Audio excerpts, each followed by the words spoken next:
नमस्कार, fire network च्यानलमा यहाँहरूलाई स्वागत छ।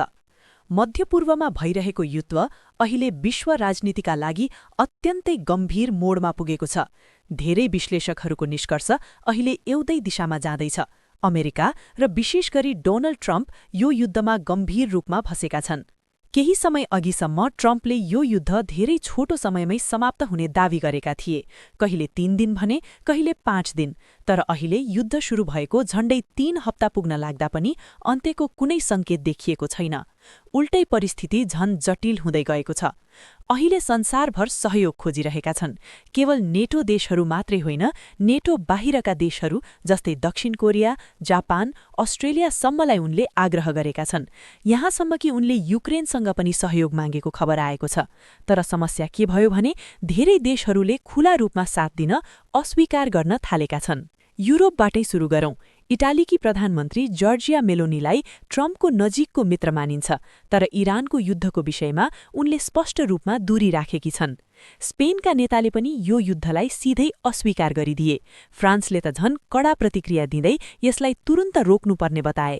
जर्मनीले पनि हर्मुज जलसन्धिमा सैन्य सहयोग दिन ट्रम्पको अनुरोध अस्वीकार गर्यो। यति मात्र होइन, क्यानाडाले पनि यो युद्धमा सहभागी नहुने स्पष्ट घोषणा गरिसकेको छ। एसियामा पनि स्थिति उस्तै देखिन्छ। जापान र अस्ट्रेलियाले हर्मुज क्षेत्रमा जहाज पठाउने कुनै योजना नभएको बताएका छन्।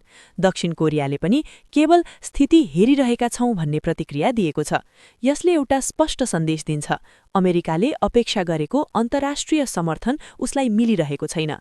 यही बीच एउटा रोचक घटना पनि देखियो। हर्मुज जलसन्धि खोल्नका लागि ट्रम्पले चीनसँग पनि सहयोग मागेको खबर बाहिर आयो।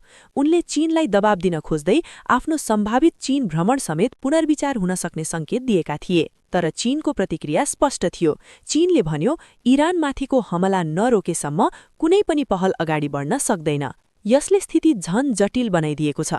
अर्कोतर्फ युद्ध मैदानमा इरानले गरेको प्रतिरोधले धेरैलाई आश्चर्यचकित बनाएको छ। धेरै विश्लेषकहरूले इरानको क्षमताको सही मूल्याङ्कन नगरेको स्वीकार गर्न थालेका छन्।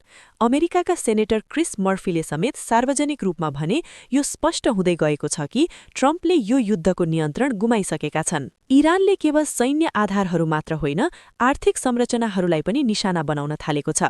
खाडी क्षेत्रका विभिन्न देशहरूमा रहेका अमेरिकी कम्पनीहरू, ब्याङ्कहरू र लगानी परियोजनाहरू अहिले जोखिममा परेका छन्।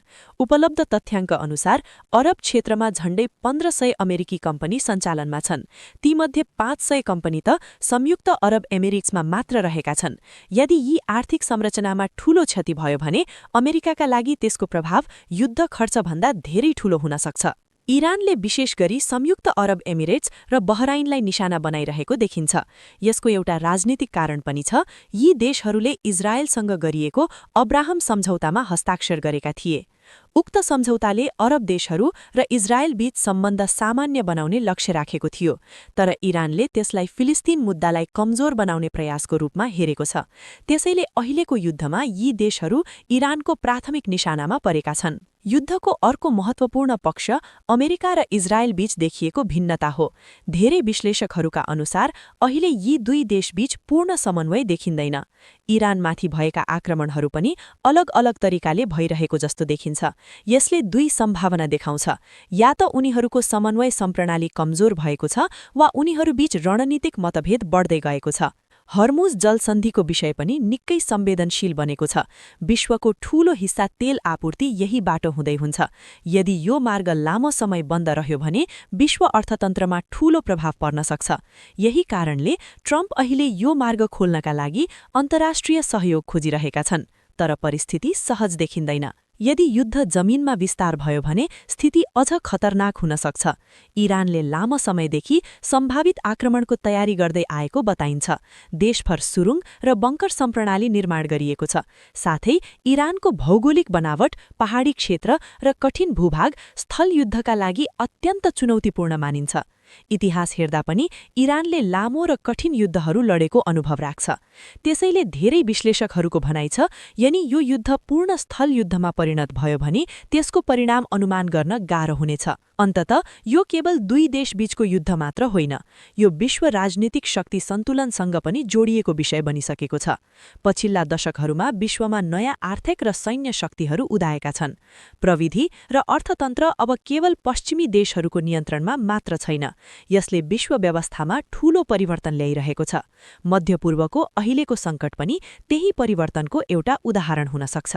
आगामी दिनहरूमा यो युद्ध कुन दिशातिर जान्छ भन्ने कुरा अझ स्पष्ट हुँदै जानेछ, तर अहिले देखिएको परिस्थिति भने अत्यन्त जटिल र संवेदनशील छ।